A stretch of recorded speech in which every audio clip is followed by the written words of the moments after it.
इनके अंदर अगर हैसियत है तो ये खुले में डिबेट कराएं साहब। जूता लेकर के जनता इंतजार कर रही है कि इन 14 के खिलाफ मुकदमा होगा और आने वाले समय में ये 14 पत्रकार जेल में जाएंगे। पत्रकार के नाम पर ये 14 पत्रकार धब्बा हैं और उन धब्बों को चिन्हित करके देश को बताने का काम किया है। और नमस्कार, आप देख रहे हैं DS4, मैं हूं आपके साथ नफीसा। इंडिया गठबंधन ने साफ तौर पर एक लिस्ट जारी की है जिसमें दर्जन भर पत्रकारों का बहिष्कार किया है। बहिष्कार होने के बाद तमाम पत्रकारों की प्रतिक्रिया सामने आई है। ट्विटर पर लिख रहे हैं कि आप डराइए या बॉयकॉट कीजिए या फिर टारगेट कर लीजिए, देश की मीडिया, खासकर भारत की मीडिया आपको जवाब देगी, हम डरने वाले नहीं। ये पत्रकार कह रहे हैं। चर्चा करते हैं हमारे साथ हैं अतुल त्रिपाठी जी। तमाम मुद्दों पर अपनी राय रखते रहते हैं और आज बेहद अहम मुद्दा है क्योंकि पत्रकारों की बात है। सर अतुल जी, स्वागत है आपका।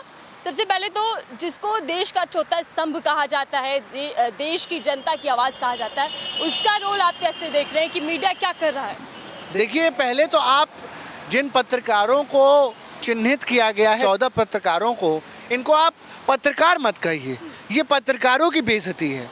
ये पत्रकार नहीं है, ये शुद्ध रूप से चाटुकार हैं, ये PR एजेंट हैं, ये सत्ता के दलाल हैं। और आप बताइए ना, हजारों पत्रकार हैं इस देश में, आप भी पत्रकार हैं, आपका उस लिस्ट में नाम क्यों नहीं आया भाई? 14 लोगों को क्यों चिन्हित किया? इसलिए चिन्हित किया गया क्योंकि ये लगातार ये देश को बांट रहे थे। ये भाजपा की फूट डालो राज करो की विचारधारा को जन जन तक फैला रहे थे। आज इनकी पत्रकारिता से जो है नूह जल गया, इनकी पत्रकारिता से मणिपुर जल रहा है। तो आप इनको पत्रकार मत कहिए। ये बड़े बड़े जो है स्टूडियो में AC कमरों में बैठकर आतंक फैलाने का काम कर रहे हैं। ये भाई से भाई को बांट रहे हैं। ये जाति और धर्म के नाम पर प्रोपेगेंडा फैला रहे हैं। आज इनके अंदर हैसियत है। इन 14 पत्रकारों को मैं चैलेंज देता हूँ, इनके अंदर अगर हैसियत है तो ये खुले में डिबेट कराएं साहब। जूता लेकर के जनता इंतजार कर रही है। इनकी हैसियत नहीं है कि ये अपना जो है चमचमाता हुआ स्टूडियो छोड़ के बाहर निकल जाए। आप बताइए ना, आप इनको पत्रकार कह के, पत्रकारिता एक बहुत ही, मैं समझता हूँ, पवित्र प्रोफेशन है। इसको इन चाटुकारों का नाम दे करके और किससे सवाल पूछ रहे हैं? आज जितने लोगों का नाम है, चाहे वो तिहाड़ी पत्रकार सुधीर चौधरी हो, अभी इसके खिलाफ फेक न्यूज़ फैलाने का कर्नाटक की सरकार ने FIR किया है और बहुत जल्द ये गिरफ्तार होगा। तो ये अपराधी पत्रकार हैं, ये पत्रकार नहीं है साहब। आप सुशांत सिंह जैसे चाटुकारों को, जो लगातार जो है नमिका कुमार जो महिमा मंडन करती है, पूरा 2022 के चुनाव में नमिका कुमार जैसे पत्रकार जो है रथ यात्रा भाजपा के सपोर्ट में निकालते हैं, ये पत्रकार हैं। अरे अभी तो इनका बहिष्कार हो रहा है, कहीं वो समय ना आ जाए कि जनता दौड़ा दौड़ा कर पीटना ना शुरू कर दे। हमें तो ये डर है। जी, जिस तरीके से बहिष्कार किया जा रहा है तो सवाल ये भी बनता है कि आप लोकतंत्र के अंदर, मैं लोकतंत्र शब्द का इस्तेमाल कर रही हूँ, आप उसके अंदर मीडिया की आवाज़ को, मीडिया के एक हिस्से को दबाने की कोशिश कर रहे हैं क्या? फिर नहीं, लोकतंत्र में मीडिया तो अब पूरी तरीके से रसातल में जा चुकी है। आप बताइए ना कि पूरे वर्ल्ड मीडिया में, मीडिया के इंडेक्स में आज मीडिया का क्या नंबर है साहब? 150वां स्थान है और 150वें से 117वें स्थान पे आ गया। तो आज तो ये देश की मीडिया रसातल में चली गई है। आप ये बताइए ना, आज आप कहाँ पे, और इनको आप पत्रकार कहाँ से कह रहे हो? ये पत्रकार नहीं है।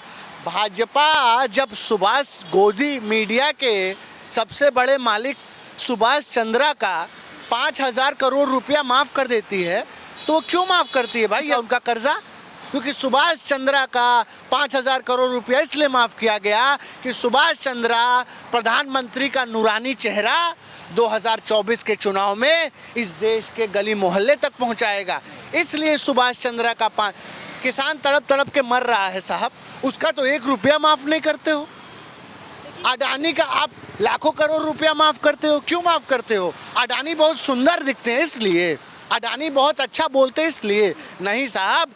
अडानी चुनावों में पॉलिटिकल फंडिंग करेंगे, इसलिए लाखों करोड़ रुपया अडानी का माफ़ किया। और लगातार इस देश को लूटने का काम ये भारतीय जनता लुटेरी पार्टी कर रही है। आप समझिए आज कर्जा कितना हो गया देश पे, विदेशी कर्जा। जब सुनिए, पहले भाजपा जब सत्ता में आई थी 55 लाख करोड़ रुपया का कर्जा था।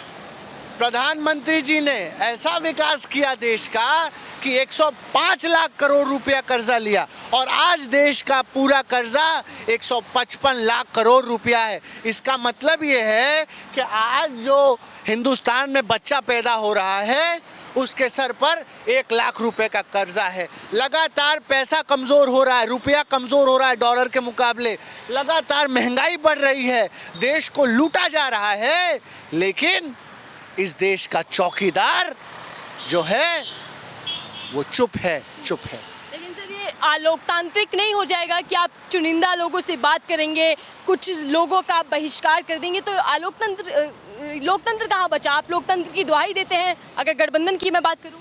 नहीं, नफरत फैलाने वाले तो लोकतंत्र से इन्हें चिन्हित करना चाहिए, इन्हें बहिष्कार करना चाहिए। ये पत्रकार तो है ही नहीं ना, ये भाजपा के टुकड़ों पर पलने वाले चाटुकार हैं। पत्रकारिता जो चौथा स्तंभ है उसको धूमिल करने का काम इन 14 पत्रकारों ने किया है और पत्रकारिता के नाम पर, पत्रकार के नाम पर ये 14 पत्रकार धब्बा हैं और उन धब्बों को चिन्हित करके देश को बताने का काम किया है और देश की जनता जूता लेकर इंतजार कर रही है इनका।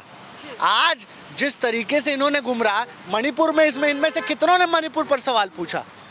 जब भारत माता की बेटियों को सड़क पर घसीटा गया तो सुशांत सिंह ने कितना डिबेट किया, ये तिहाड़ी चौधरी ने कितना डिबेट किया, चित्रा त्रिपाठी ने कितना सवाल पूछा।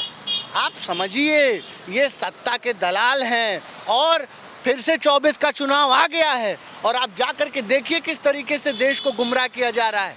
यही लोग हैं, जब देश का जो है किसान मर रहा था तो ये लोग कह रहे थे कि अरे ये खालिस्तानी लोग हैं। यही लोग हैं जो उल्टे सीधे डिबेट करा रहे थे। यही लोग हैं जो देश को हिंदू मुस्लिम में बांटते हैं। यही लोग हैं जो मुसलमान कौम को तबलीगी जमात बताकर नफरत फैलाने का काम किया। आप समझिए ये पत्रकार नहीं हैं और इनका बहिष्कार इस देश के लिए ये बहुत पहले कर देना चाहिए था। और मैं समझता हूँ कि सरहद पार ही लोग दहशतगर्द नहीं हैं, ये स्टूडियो में बैठ करके एक वीडियो से ये दहशत फैलाने का काम करते हैं। फ्रीडम की बात आप लोग करते हैं, इनकी जगह जेल में है और आप देखेंगी कि इन 14 के खिलाफ मुकदमा होगा और आने वाले समय में ये 14 पत्रकार जेल में जाएंगे क्योंकि सबका हिसाब लिया जाएगा। अब समय आ रहा है, जनता जाग रही है। अब इन सत्ता के दलालों को, इन चाटुकारों को जनता ना तो बख्शने। प्रेस फ्रीडम की बात आप करते हैं, बैठकों में तमाम नेता कहते हैं कि अब मीडिया भी आज़ाद हो जाएगी, खुलकर सवाल कर सकेगी, तो ऐसे में आप पत्रकारों का बहिष्कार कर देते हैं।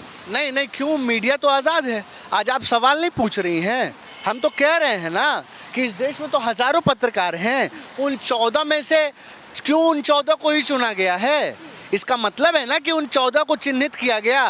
क्यों इन्हीं लोगों के नाम है? क्यों अमीश देवगन का नाम है? क्यों जो है सुधीर चरण चुंबक नहीं बने गठबंधन के? साफ तौर पर कह रहे हैं सुधीर चौधरी कि चुंबक बन जाते, आपकी जीजूरी कर लेते तो आप खुश हो जाते। अब आपके से सवाल कर रहे हैं, आपसे सवाल दाग रहे हैं गठबंधन से, तो इसलिए आप बहिष्कार कर देते हैं। जब पैसा नरेंद्र मोदी से खाएंगे तो विपक्ष का काहे चरण चुंबन करेंगे भाई? आज इनकी संपत्ति की जांच करा लीजिए ना। ये जो 14 पत्रकार हैं, इनकी संपत्ति भाजपा सरकार में कितनी आगे बढ़ी है आप मुझे बताइए ना। देश में तमाम एक्टिविस्ट हैं, जानलेवा हमला हो रहा है, उनको क्यों गोदी मीडिया के पत्रकारों को Y+ सिक्योरिटी मिल रही है?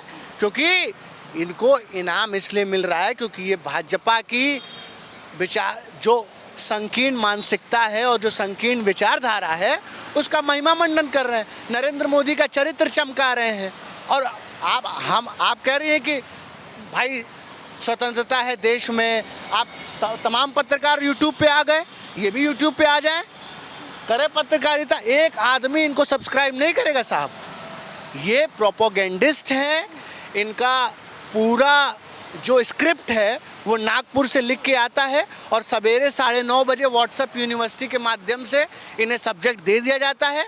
और अब आप देखेंगी कि इस देश की जनता भी जागरूक हो रही है और तमाम ऐसे चैनलों का, तमाम ऐसे मीडिया के लोगों का जो नफरत फैला रहे हैं, उनके खिलाफ एक मुहिम पूरे देश में छेड़ने का काम जो है विपक्ष करेगा और इनकी जगह अब जेल है। और सबसे पहली शुरुआत सुधीर चौधरी से होने जा रही है। चलिए, बहुत बहुत धन्यवाद हमारे साथ अतुल त्रिपाठी जी से, जिनसे हम समझ रहे थे कि आज देश की मीडिया पर जिस तरीके से तमाम दल इकट्ठे हो चुके हैं, कभी उनका बहिष्कार किया जा रहा है, फिर किसी न किसी तरीके की टिप्पणियां जो सामने आ रही है उसको लेकर वो क्या सोचते हैं। बहरहाल देश की राजनीति मीडिया पर आकर टिक चुकी है, बहिष्कार कर दिया गया है तमाम उन पत्रकारों का, चिन्हित पत्रकारों का। लेकिन सवाल ये कि क्या ये इंडिया गठबंधन की कोई रणनीति है एनडीए को मात देने के लिए। बहरहाल आपको इस पूरे विषय पर आपकी क्या राय है वो साझा कीजिएगा। फिलहाल के लिए दीजिए इजाजत।